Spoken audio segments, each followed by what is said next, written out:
Hello दोस्तों, स्वागत है आपका हमारे यूट्यूब चैनल थॉट्स ऑफ कोसो में।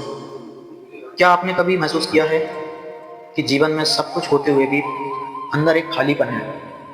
कभी चिंता, कभी डर, कभी भविष्य की बेचैनी, तो कभी अतीत का बोझ। आप सोचते हैं कि आपकी समस्याएं बाहर हैं, लेकिन अगर मैं कहूँ, आपका सबसे बड़ा कारागार आपका अपना मन है। अष्टवक्र कहते हैं, जिसने मन को पहचान लिया उसने मुक्ति का द्वार पा लिया।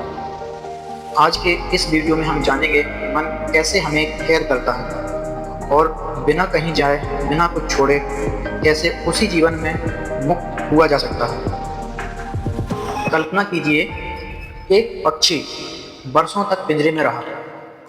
एक दिन पिंजरे का दरवाजा खोल दिया गया, लेकिन वह बाहर नहीं निकला। क्यों? क्योंकि उसकी कैद अब लोहे की सलाखों में नहीं थी, उसके मन में थी। यही हमारी कहानी है। हम सोचते हैं, अगर पैसा मिल जाए तो खुश हो जाऊंगा, अगर लोग मेरी तारीफ करें तो मैं सफल हूँ, अगर सब मेरे अनुसार हो जाएं। लेकिन ये इच्छाएं कभी समाप्त नहीं होती। एक इच्छा पूरी होती है तो दूसरी जन्म ले लेती है और मन हमें दौड़ाता रहता है। अष्टवक्र कहते हैं, जो मन के पीछे भागता है वह कभी विश्राम नहीं पाता। अब एक प्रश्न है मेरा, क्या आप अपने विचार हैं? यदि विचार ही हैं आप, तो जब विचार बदल जाते हैं, क्या आप भी बदल जाते हैं?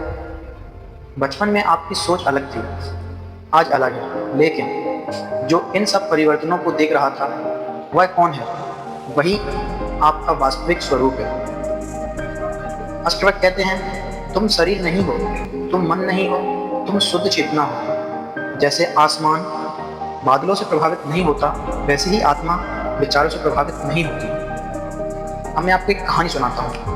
एक राजा था जिसके पास सब कुछ था, महल, सोना, सेना, शक्ति, फिर भी वह हर रात बेचैन रहता था। एक दिन उसने एक सन्यासी से पूछा, मुझे शांति चाहिए। सन्यासी मुस्कुराया और उसे एक दर्पण दिया। कहा, हर सुबह इसमें अपना चेहरा मत देखना, अपने भीतर देखने की कोशिश करना। राजा समझ नहीं पाया। कुछ महीनों बाद उसे एहसास हुआ, वह पूरी जिंदगी दुनिया को बदलना चाहता था, लेकिन अपने मन को कभी नहीं देखा। उसी दिन उसकी यात्रा शुरू हुई।